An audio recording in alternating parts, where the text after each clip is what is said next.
What is going on, guys? We are back with another video today, and we are in our Rams Online User Franchise. Of course, it's the Stats and Awards portion of the season. You guys can see we did end up getting the bye week.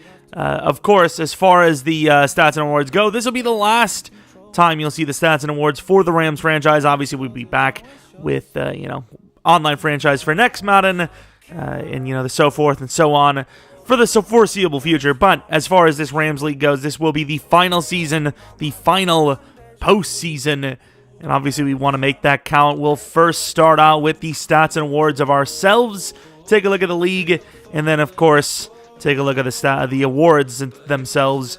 As far as the stats go for the entire league along with us, not a whole lot of games were played. As far as, per team, I would say we played maybe on average one extra, maybe two extra user games than most people did. I wouldn't even say one or two. I'd say maybe at most one. There were some teams that did play more than us, but for the most part, we were pretty much on par with the league for games played. The season kind of died out, and everyone just lost interest. But with the postseason, I'm hoping that we see a good, strong showing from everyone. As far as Gregory Scott goes, though, 41 touchdowns, 19 picks, 46.95 for yards. As far as, effort levels go, honestly, us playing that last game probably hurt us more than helped us in general because, of course, we didn't really need to win. And overall, this season, obviously, once the postseason hits here, hoping for some effort there, but it wasn't right. The feeling just wasn't there. As far as rushing goes, Akers, this I believe is by far not even by far, I know for a fact it's his by far worst season since we've had him. Obviously, overall, pretty consistent numbers. Better throughout the earlier portion of his career as, we were still trying to develop him. But, at this point, we were just kind of winning games. And, when he needed to come in, he came in and made plays. In between the 2022 and 2023 weren't super great. Last year was pretty solid, and then this season was a little iffy. But if you look at the broken tackles, he did have the most of his career with 34. So, he was obviously balling out. He just didn't get as many opportunities, I would say, I guess. I don't know. It's an iffy one. Of course, a lot of sim games, so you can't really blame him there. As far as receiving goes, worst years by far as well. We had actually a really good year in 2020. 2020, he could have won MVP. Like, he was really good in 2020. Cliff Turner, he's a backup. You're not going to expect much there. Pretty much dead even numbers for receiving yardage. Rambo got cucked, but he did have 11 touchdowns. I mean, it was a good season. What can you really ask for, especially for sim games? O-line, we're not going to talk about that. As far as sack totals go, 12.5 from Donald, 9 for Owe, 8.5 for Delgado, who actually developed really quickly. He's only a 78 overall, but 87 speed, 90 excel, 89 finesse, 70 block shed. He's obviously a beast. Curtis Bowman as a middle linebacker had 8 sacks. As far as interceptions go, 10 for Griffin, who had a pretty good year. Ramsey, lockdown, yet still gets thrown to, apparently. 9 interceptions, 7 for Jackson, 7 for Rapp, 4 for Burgess. Away with 1 for Delgado, Bowman, Mukuamu, Mathis, Boss, Hall, Tracy James, and Ibukam. A lot of players actually involved there. Deflection, 16 for Josh Jack. Some decent deflection numbers. 4 fumbles, 8 for Bowman, who had a pretty damn good year. He had a pretty damn good year. Fumble recoveries, he had the most as well, or tied for the most. Touchdowns, 3 for Griff, 2 for Rapp and Boss, 1 for Donald, Burgess, and Hutchinson. Hutchinson really wasn't a huge part of the team, but I can't really say that because our run defense was actually really good. I don't know what the numbers are actually going to be for Sim, but it seems like anytime we played anyone, they would say, man, your run D was good. But I mean, that's super great, right? Like, that's a great compliment. But as far as yardage goes, we were 5th for offensive passing. We were was at 6. I don't even know what that is. I don't really care. Rushing numbers, we were obviously well down on that list. You could tell by, Akers being pretty low on the numbers. Touchdowns, 3, 4, 5, 6, 7, 8. Like, you can tell some of these teams played almost every game because you're not going to get that kind of sim luck. Rushing touchdowns, the most was not us, right? We were kind of mid-tier for that as well. Defensively, I'm kind of curious, though. We had the second best overall defense, 5th in passing, and then once again, number 1 in rushing as expected. Tied for the least amount of points given up at 313. Sack totals, we had the second highest, technically tied with 3 people or 3 teams.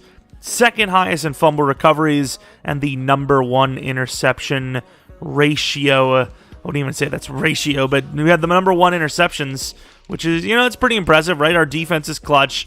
As far as passing goes, we had 2 teams throw for 5,000 with their starting quarterback. A couple other teams nearby. We actually had 4th for yardage, which, it's not terrible in fairness. A lot of interceptions this year because, once again, a lot more sim games than usual. For the most part, there were people that were playing a lot of games. Russell Wilson with 49 touchdowns, 20 picks. Where were we? Scott at 41 with 19. Who had the best? Was it Baker with the best interception? I guess the best way to look at that would probably be passer rating. Hertz was up there, but did he get injured? I can't remember what it was. Was it benching? I don't remember. Prescott, technically, nah, it definitely would have been Baker, right? Completion percentage is a little iffy for some of these guys. So you can look at the best completion percentage.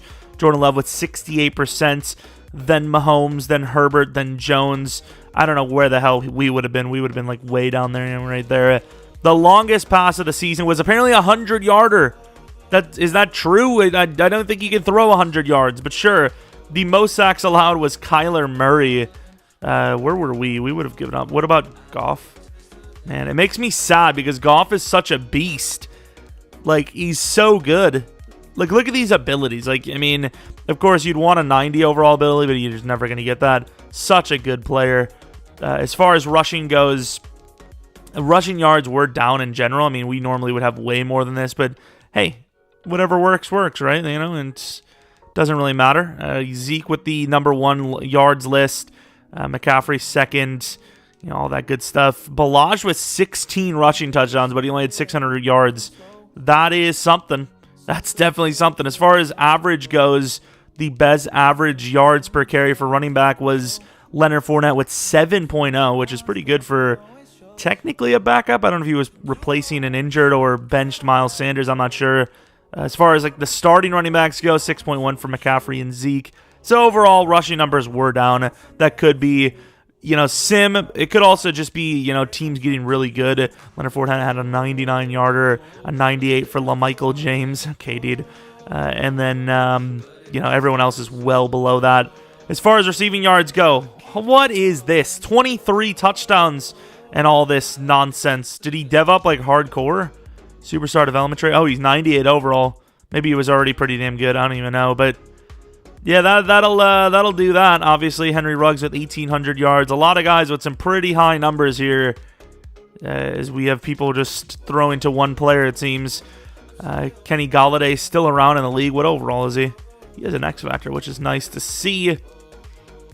Yeah, touchdowns and all that. So what about the longest? 100, you would figure it would be to Metcalf, right? A 97-yarder to a tight end? What is this? He's only 86. Oh, that better have been Sim. Who allowed that? Underwood is actually up there with an 89-yarder.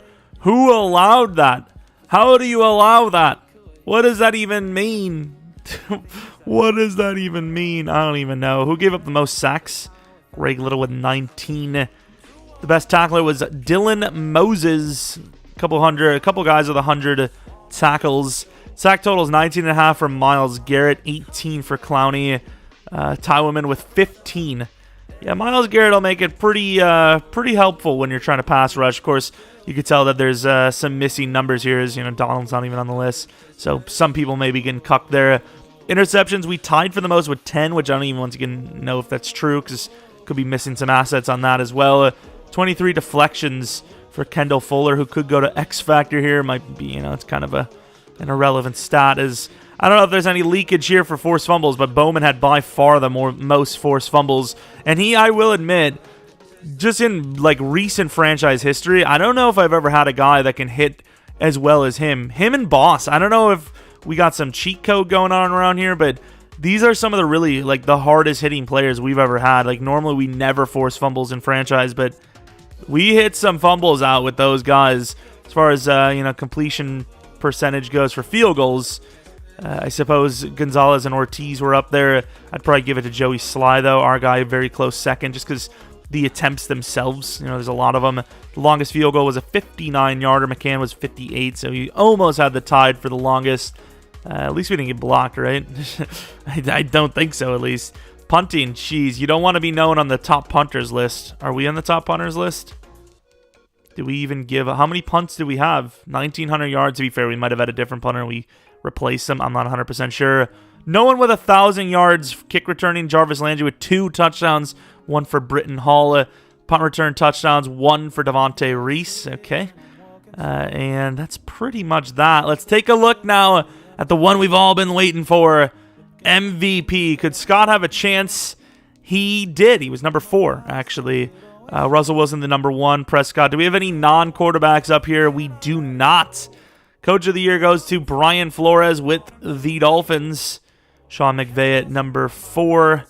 Demetrius Turner. A couple of decent names there. So AFC side, Deshaun Watson with the Dolphins, number 1. Do we still believe that's going to happen in real life? That's the question. Geno Stone, who we literally gave him that last week, I would imagine. We gave him, what, 2 interceptions, maybe more? These are, you know, the numbers. A couple of Chargers wins there. Browns with that pass rush, obviously. We figured that much is so. Pro Bowl for Scott, it looks like, which is nice. Rushing, or that's not rushing, Defensive Player of the Year. Rookie of the Year to the Falcons. Defensive Rookie of the Year to the Panthers. Best quarterback. We're number 5, though. Did we have rushing numbers? I don't remember that. Cam Akers, number 6. I didn't expect him to even be that high, to be honest. Underwood barely cracks the top 10. O-line, though. 4 of the top 10. Yet, sure as hell don't really play like it. Aaron Donald at number 2 behind Solomon Thomas. Linebacker. Do forced fumbles just not count? Where's our guy? Do forced fumbles just not count? 8 forced fumbles, 8 sacks, not even in the top 10. All right, if you say so. We did win Best DB with Griffin, though, which is pretty impressive. I'll take that. And then Best Kicker at number 3. Let's take a look at what kind of upgrades we have. And, I mean, that'll be pretty much it, right? We have Taylor Rapp. That's always a fun one. It's always fun trying to see if this man will ever get any sort of speed.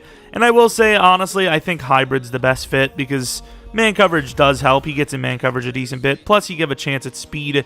Gets 2 to man coverage, 84 man coverage now, which is very high. But once again, that's speed. I will say, though, like I said, if it wasn't for being that low in speed, he probably wouldn't be able to play sub-linebacker. We wouldn't approve it. So I guess him being slow kind of helps. Not a bad upgrade, actually, especially for a guard.